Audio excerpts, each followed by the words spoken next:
Ikhwani fid din rahimani wa rahimakumullah taala. Dahulu para sahabat radhiyallahu anhum mereka adalah kelompok yang satu. Mereka akidahnya satu. Dan tidak ada perselisihan di antara para sahabat dalam permasalahan-permasalahan akidah, tidak. Meskipun ada perbedaan di antara mereka dalam permasalahan-permasalahan amaliyah, tetapi perbedaan itu perbedaan yang dibolehkan dalam perkara-perkara yang dia tidak termasuk dalam bab ittifaq, dalam bab akidah biasa di kalangan para sahabat. Tapi perbedaan itu tidak dianggap sebagai perpecahan, bukan. Itu perbedaan pandang yang masih memiliki dalil, sebagaimana bab-bab fikih dan seterusnya. Dan masyarakat di kalangan para sahabat pada saat itu mereka selamat dari segala penyimpangan akidah. Mereka selamat dari kebid'ahan. Meskipun di zaman itu ada memang beberapa benih yang ada unsur kalau diteruskan akan jatuh pada kebid'ahan. Akan tetapi pada umumnya akhirnya terjadi bukan dari kelompok sahabat, tetapi hanya individual yang timbul di zaman itu. Ya, di zaman itu. Ya, ataupun ada sekelompok beberapa orang yang bukan termasuk dari sahabat yang menimbulkan hal-hal tersebut. Ya. Sebagaimana kecenderungan kebid'ahan pada saat itu yang dilakukan sekelompok orang atau individu tertentu untuk melakukan hal bid'ah atau penyimpangan, itu kalau di zaman sahabat itu tidak akan bertahan lama, akan diputus dan dia tidak akan tersebar, sudah hancur dulu ketika dia masih menjadi benih. Itu bedanya ya. Dia akan hancur dulu sebelum jadi benih, sebelum tersebar, sebelum besar. Itu dari kecil sudah dibinasakan untuk bid'ah. Kalau ada timbul dari individu tertentu atau dari kelompok tertentu di zaman sahabat. Tapi para sahabat tidak ada melakukan hal kebid'ahan, penyimpangan dalam akidah. Mereka bersatu di dalam akidah.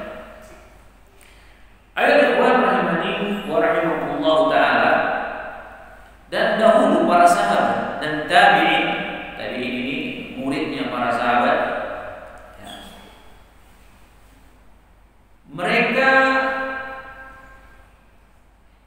tidak akan membiarkan perkara-perkara bid'ah, ya, kecuali mereka yang menindaknya dengan tegas dan dengan ilmu, dan mereka tidak akan pernah membiarkan sedikit pun penyimpangan akidah dan penyimpangan seperti kebid'ahan, ya, kecuali mereka menghancurkan semuanya. Ini bedanya, ini para sahabat ya, mereka menghancurkan semua, membinasakan.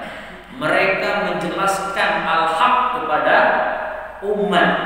Mereka ya menghilangkan syubhat-syubhat. Jadi kalau ada syubhat di kepala yang masih mengganjal, itu harus dihilangkan. Kalau tidak, bahaya. Cara menghilangkan syubhat itu harus dengan ilmu. Dan syubhat itu tidak boleh dipelihara, harus dihilangkan. Bahaya sekali, apalagi dalam iktifaq, dalam akidah. Nah, kehidupan para sahabat dahulu tidak ada satu pun penyimpangan dalam akidah, tidak ada satu pun penyimpangan berupa kebid'ahan, ya, kecuali Allah Subhanahu wa taala takdirkan pada saat itu Allah datangkan ya yang menjadi lawannya, ya, yang akan membantah kebid'ahan tersebut. yang akan menyingkap aib-aib kebid'ahan tersebut, penyimpangan tersebut, dan Allah akan datangkan orang-orang para mujaddid, ya, bukan mujaddid, para sahabat yang akan menolong sunnah. Ya.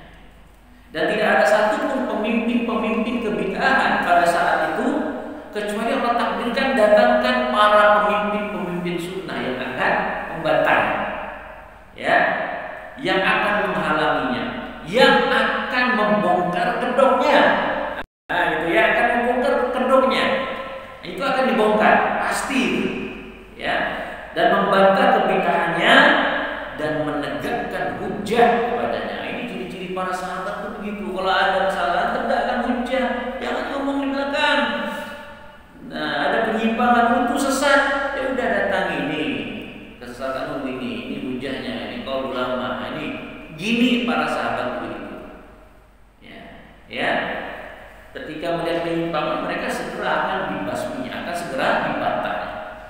Nah, inilah ayat ikhwan rahimani wa rahimakumullah taala, bentuk realisasi, ya, dari Allah Subhanahu wa taala menjamin agama Islam, ya, dengan menjaga agama Islam dan ditetapkannya as-sunnah dan tampaknya kelompok-kelompok al-haq yang mereka setiap saat sampai pada hari kiamat, ya, akan meluruskan, memperbaiki akidah. Inilah para sahabat. Ya. Kemudian bagaimana setelah zaman sahabat? Sampai kita sekarang, setelah zaman tabi'in, setelah zaman tabi'in, setelah zaman 4 mazhab dan seterusnya, ya, jauh lah ya sampai sekarang. Bagaimana bentuk Allah Subhanahu wa taala memperbaiki akidah karena bentang waktu sudah jauh, pengaruh di salah Nabi sudah mulai jauh, belum lagi penyimpangan firqah sesat, sehingga Islam itu menjadi pudar, akidah itu menjadi sama. Mulailah timbul Mu'tazilah, mulailah timbul Jahmiyah, mulailah timbul Sufiyah. Banyak sekali. Nah, tetapi Allah tidak biarkan, maka Allah lahirkan mujaddid setiap 100 tahun sekali untuk meluruskan agama. Ya, siapa mujaddid tahun-tahun ini disebutkan oleh para ulama, Syekh bin Baz rahimahullah taala, Syekh Utsaimin rahimahullah taala. Nah, itu disebutkan persaksian para ulama, inilah para mujaddid yang ada di zaman beliau dan seterusnya. Nah, kemudian Syekh Shalih Fauzan di sini beliau menjelaskan, ya, wa ilaika namudzan min juhudi a'immati sunnah wa a'lamul huda fi bayan al-aqidah as-sahihah wa ad-difa'u anha wa radda ma yukhalifuha. Nah, Shalih mengatakan di sini, saya akan menyampaikan kepada kalian contoh-contoh, ya, kesungguhan para imam-imam, para pemimpin-pemimpin sunnah, para mujaddid sunnah, yang mereka adalah orang-orang yang berilmu dalam memberikan petunjuk untuk menjelaskan akidah yang sahih. Kemudian mereka melindungi, menjaga akidah yang sahih dan membantah siapa saja yang menyelisihi akidah yang sahih. Jadi dalam bantah membantah dalam perkara akidah itu biasa, itu bagian dari jihad fisabilillah. Misalkan ini penyimpangan A, ya, maka dibantah, itu bagian dari jihad. Itu kebiasaan para ulama memang begitu. Cuma memang cara-caranya harus memang diperhatikan. Jadi kita jangan alergi ketika melihat si ulama ini membantah ini, kembali membantah ini. Itu bagian dari untuk menjaga agama. Itu biasa. Ya, itu biasa apalagi dalam perkara-perkara akidah. Nah, tetapi mereka fair, ya, jelas gitu. Bantahannya dalam kitab ini, dalam kitab ini dan seterusnya. Yang pertama kata Syekh di sini adalah lamma hadasat ar-riddah ba'da mauti Rasulillah. Kisah yang pertama bagaimana agama Islam dijaga. ketika terjadi gelombang murtad setelah meninggalnya Rasulullah Sallallahu Alaihi Wasallam, maka Allah Subhanahu Wa Taala mendatangkan Abu Bakar As-Siddiq radhiyallahu anhu dengan pendirian yang teguh, sikap yang tegas, yang terkenal pada saat itu. Ketika Rasulullah SAW wafat, banyak di antara umat Islam pada saat itu ingin kembali murtad. Banyak. Di antara mereka ada yang mengatakan kalau Nabi SAW meninggal berarti tidak ada lagi yang disembah, masa rohnya mematikan utusannya dan seterusnya. Ribut pada saat itu. Maka yang berdiri tegak Abu Bakar, ya, Rasulullah Sallallahu Alaihi Wasallam adalah utusan Allah, manusia biasa, dan dia akan menghadap Allah, dan dia telah menghadap Allah. Nah, barang siapa, kata Abu Bakar, ya, menyembah manusia, mereka akan mati. Tapi barang siapa yang menyembah Allah, dia hidup dan tak akan pernah mati. Nah, kan gitu ya. Maka berubahlah kaum muslimin pada saat itu yang berlomba ingin murtad tidak menjadi murtad. Nah, itu dengan siapa mujahidnya? Abu Bakar As-Siddiq radhiyallahu anhu, ya, akhirnya menaklukkan orang-orang yang ingin murtad setelah Rasulullah SAW meninggal. Demikian juga sebagian orang di zaman Khalifah Abu Bakar As-Siddiq yang mereka menganggap bahwa zakat tidak wajib. Siapa yang memeranginya? Abu Bakar As-Siddiq. Ya, Abu Bakar As-Siddiq radhiyallahu anhu. Ini salah satu contoh bahwa agama ini akan diluruskan oleh Allah Subhanahu wa taala, akan diperbaiki setelah Rasulullah meninggal. Satu contoh Abu Bakar, kata beliau. Kemudian yang kedua, ketika muncul kecenderungan untuk melakukan bid'ah, yang pertama kali di zaman Umar bin Khattab, khalifah yang kedua, ya, radhiyallahu anhu, di mana pada saat itu muncul di zaman Khalifah Umar bin Khattab ucapan-ucapan berkaitan dengan takdir. Jadi ada di antara mereka kalau melakukan kemaksiatan alasannya itu takdir Allah. Itu muncul di zaman Umar bin Khattab. Ada orang mencuri, ada orang berzina, ada orang melakukan maksiat.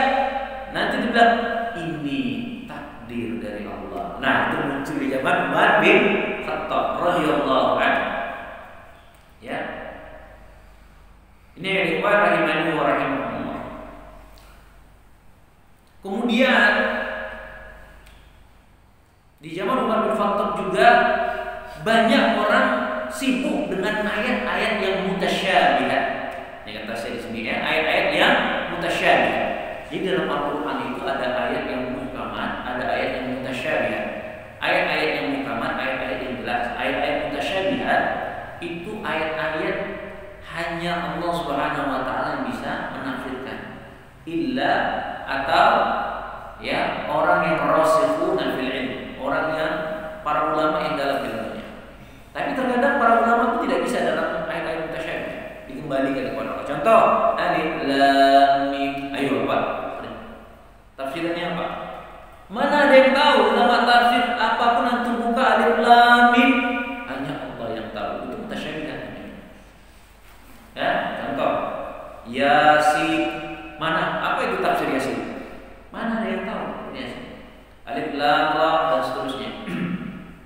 Ya, nun. Tiba-tiba nun. Apa itu nun?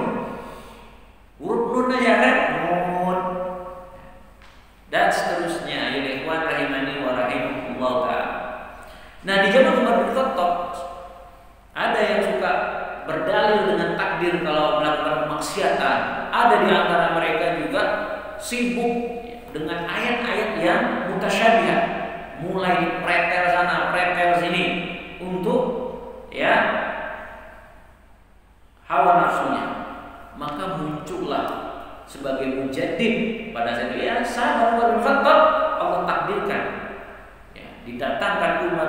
Khattab radhiyallahu anhu, beliau melaksanakan kewajiban untuk meluruskan penyimpangan ini, ya, yang populer pada beliau pada saat itu memukul, ya, dengan cambukan kepada orang-orang tersebut.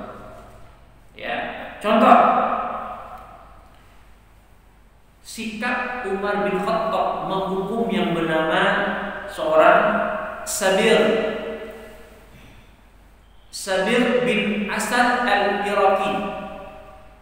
Nah, Sabir bin Asad al-Iraqi ini beliau berasal dari Irak.